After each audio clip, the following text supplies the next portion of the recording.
Hey everyone, how you doing? It's Retire on Dividends.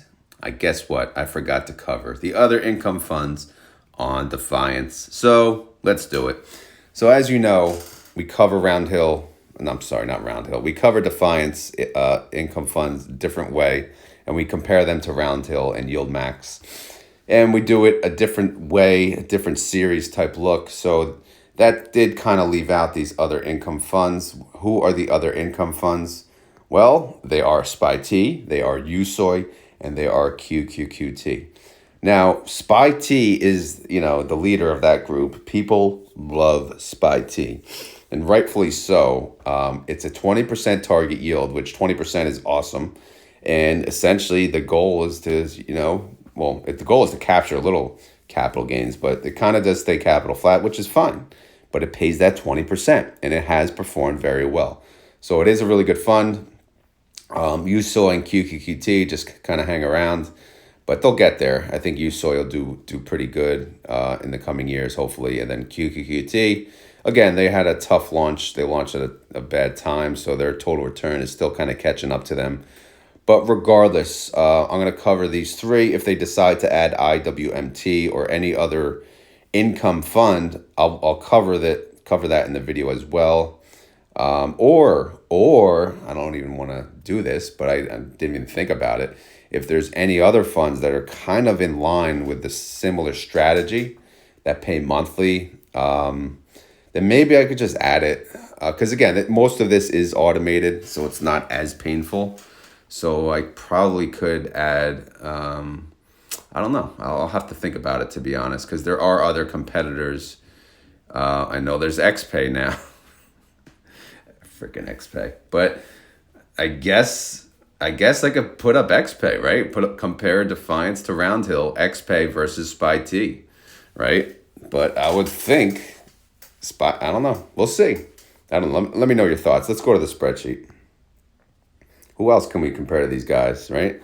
Anyway, it's good thought. Let's let's get to the spreadsheet. Let's go right to it.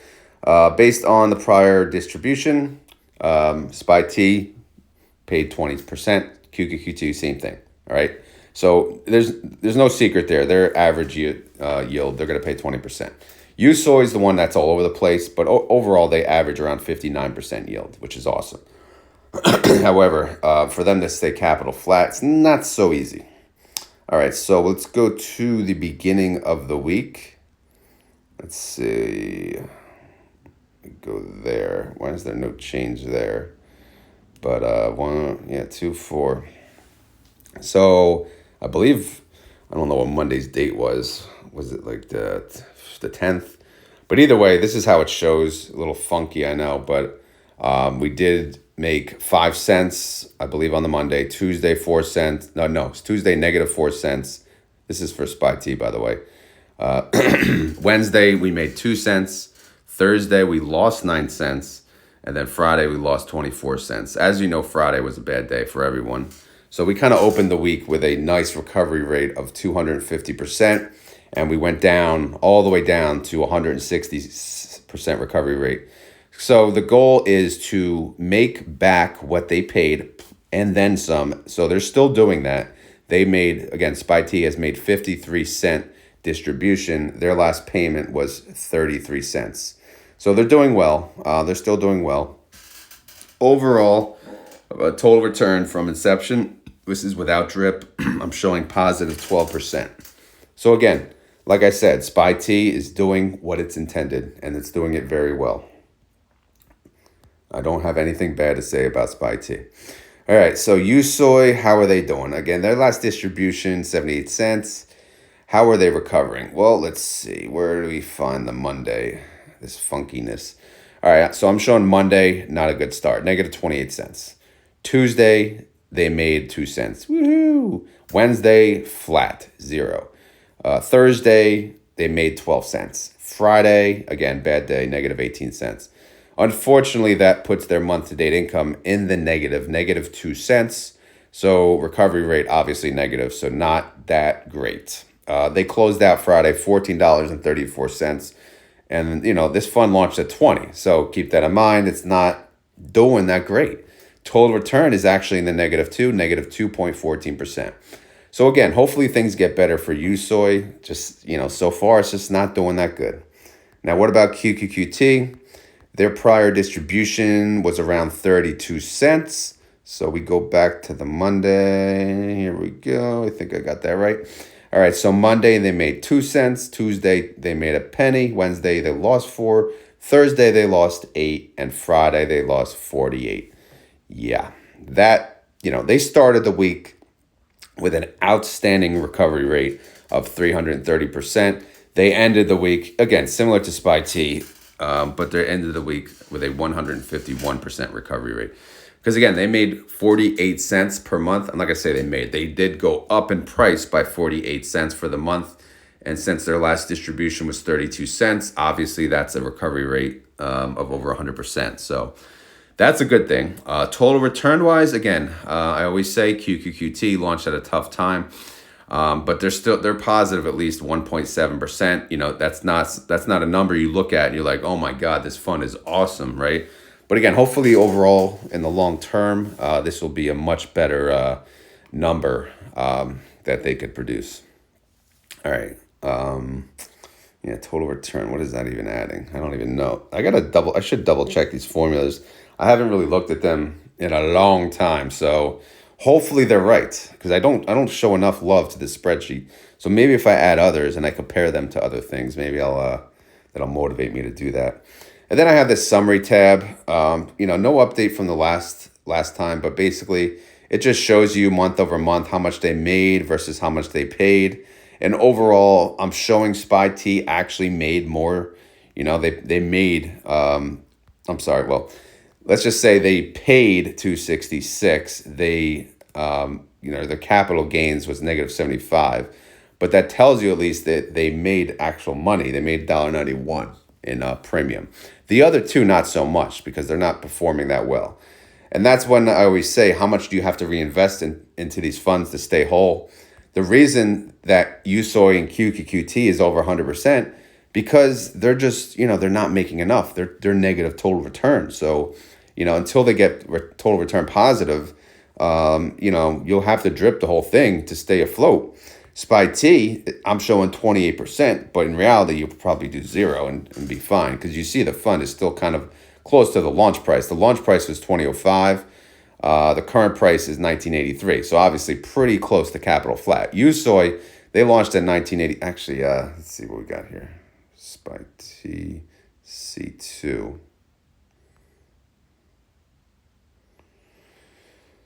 SPYT tab C2, right?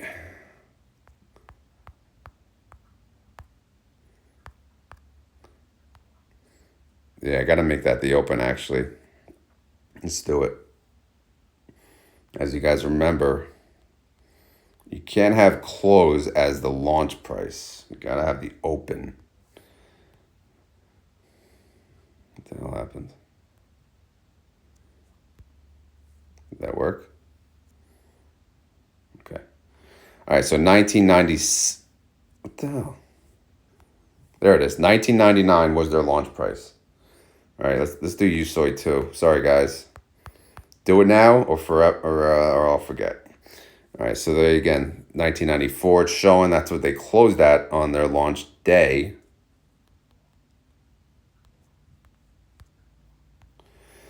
Go to the open. Check. 2015. Okay, much higher, right? All right, that makes things even worse, actually. All right, let's go to QQQT. We're showing 1994. They probably launched in the 20 range, so their numbers are actually going to get worse as well. Sorry. Didn't mean to do that to you, QQQT, but you got to do better, man. You got to do better. Yeah, they launched at 20 even. That's yikes. So here we go down here now. We're going to show launch price versus current price. So SPYT launch price, again, 1999 it shows. Maybe it was 20, who the hell knows. But they're currently at 1983, and that's pretty good. USOY launched at 2015. They're currently at 1430. Not so good. QQQT launched at 20. They're at 1904. I mean, it's not terrible, but it could be better, right? Because, again, you want to get 20% payment, and you want to stay capital flat. I'm assuming that's what you want. But I think these funds, I think they could do it, right? In a flat market, in a kind of bullish market, even a slightly bearish market, they should be able to do that. All right, last but not least is the status update, just to show you, are people even still buying into these funds? So what I did is I added the new outstanding shares to SPYT, and SPYT did go up by 75,000. So that's a net asset change of 1.4 mil. So that's good. The other two, it looks like maybe they were not updated. So whatever, right? Maybe the website wasn't updated, but they're showing flat. Or maybe people didn't buy into it. But overall, SPYT's fund is 66 million assets under management. USOY is 16 mil and QQQT is 16 mil. Okay, so these are still, I would say these funds are still big enough that they'll be around. I would think anything maybe under 10 million would be in danger of getting cut. I also think that they thought QQQT would be a bigger success than SPYT, but apparently it doesn't look like it's gonna catch up to it. So I don't know what you guys thought about that. USOY, I mean, I'm not surprised that people don't buy into that, but it's just an alternative, and it's good to have. This is it's not something that's available in a lot of funds. So I think USOY was a good add. However, you can't expect it to grow that much. All right. So anyway, that's the update on, the other Defiance funds, SPYT, USOY, and QQQT. Let me know if I should be adding anything else, but I think that's pretty much it. And again, is this going to be a separate video every freaking weekend? I don't know, man. Right now, I try to add it to the other video, the dry video, and I always forget. But like I said, if I can make this video into another comparison video, maybe that would be fun. I don't know. You guys let me know.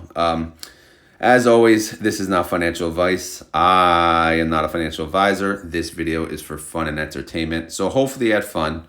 Hopefully you're entertained. If not, we will try again next week, I think. If you enjoy this content, please hit the like button. If you have any questions or concerns, leave them down in the comments below, okay? And I'm not doing a keyword because I'm going to launch this right after my other video. So obviously I'll be keyworded out, but the only thing I'll say is go check out LA Appliance video. He has a premiere that follows mine at 7:30 a.m. It's the same people that join. And actually you learn how to be a handyman. On my videos, you'll learn how to look at spreadsheets, as fun as that sounds. But at least his video, you'll learn how to actually fix things. So it's kind of more, much more useful information there. So that's the keyword. Go watch LA Appliance at 7:30 a.m. Anyway, guys, I'm out of here. I hope you guys have a great day. Later.